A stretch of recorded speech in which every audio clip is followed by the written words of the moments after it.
Ya, Mbak Iva, sebenarnya sih memang yang tahun ini secara khusus adalah tingkat inflasi global, juga tingkat inflasi di negara-negara seperti Indonesia sangat diperhatikan bisa terkontrol dengan baik apa enggak.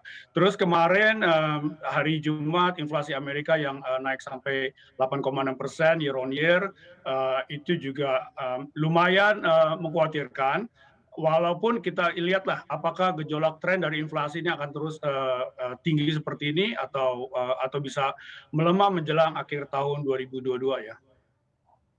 Oke, tapi kalau dari, ekspektasi Anda sendiri karena kalau kita lihat begitu kan tampaknya juga, yang dikhawatirkan saat ini bahwa bahwa The Fed begitu ataupun juga Bank Sentral Amerika Serikat ini bisa menaikkan suku bunga hingga, 75 basis point. Apakah memang skema ataupun juga skenario ini mungkin terjadi begitu?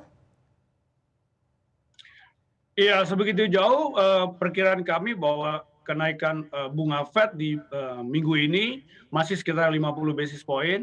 Juli juga mungkin mereka akan naikkan lagi 50 basis point. Yang jadi pertanyaan adalah kenaikan di bulan September seperti apa. Sulit untuk memprediksi secara pasti karena harus lihat angka inflasi secara bulanan seperti apa trennya. Jadi mungkin antisipasi kenaikan Fed di minggu ini adalah 50 basis point menurut perkiraan kami, Mbak Iva. Oke, berarti masih di 50 basis point ya untuk perkiraan dari UOB sendiri. Kemudian kalau dari Anda berharap Ya, kira-kira untuk betul. respon dari Bank Indonesia sendiri seperti apa? Apakah, akan segera menaikkan suku bunga acuan begitu ya di bulan ini, di tengah, The Fed yang sudah bisa dipastikan juga akan menaikkan suku bunga acuannya atau seperti apa?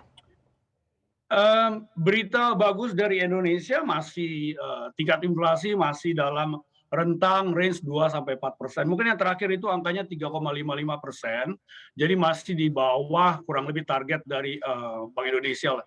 Jadi apakah Bank Indonesia harus menaikkan bunga secara cepat juga? Saya lihat tergantung dari domestik inflasi. Selama domestik inflasi bisa dikonten dengan masih rentang yang wajar, saya rasa BI Bank Indonesia juga akan hati-hati dalam menaikkan suku bunga. Oke, Tapi tentu saja ekspektasinya semua untuk BI berdasarkan sendiri kira-kira data. kapan? Ya, ekspektasinya sendiri Balik dari BI lagi kira-kira kapan mungkin akan ya, menaikkan suku bunga acuan?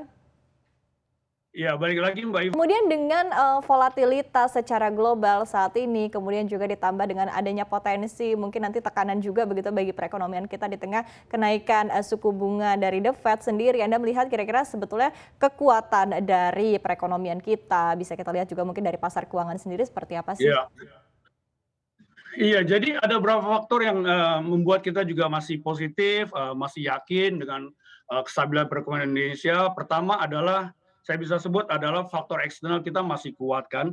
Kita punya neraca transaksi berjalan positif dan trade surplus juga terus tercetak ya karena kenaikan harga komoditas di pasar internasional yang merupakan ekspor unggulan daripada Indonesia. Jadi ada blessing dari sisi itu ya. Terus kedua, rupiah juga relatively stabil, ya.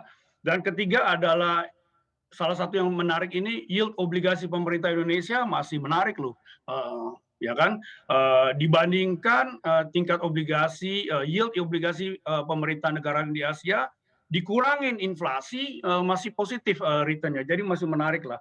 Dan juga ada hal yang keempat adalah kepemilikan asing terhadap obligasi pemerintah itu turun terus, sekarang hanya sekitar 16% dari berapa tahun lalu pernah sampai 39-40%. Nah, dominasi dari asing di pasar obligasi pemerintah telah tergantikan oleh domestic investor, ya.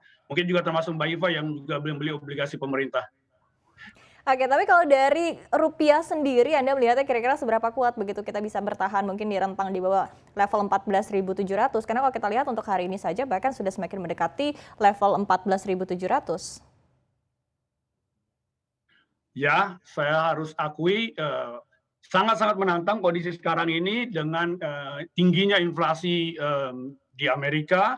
Mau tidak mau memang Bank Sentral Amerika harus menaikkan suku bunga Amerika dengan lebih agresif. Tapi selama saya yakin Bank Indonesia dan semua stakeholder di Indonesia bisa bekerja sama ya, saya rasa juga rupiah masih bisa dikendalikan dengan baik. Bank Indonesia sangat aktif juga dengan menjaga dengan triple intervensi ya.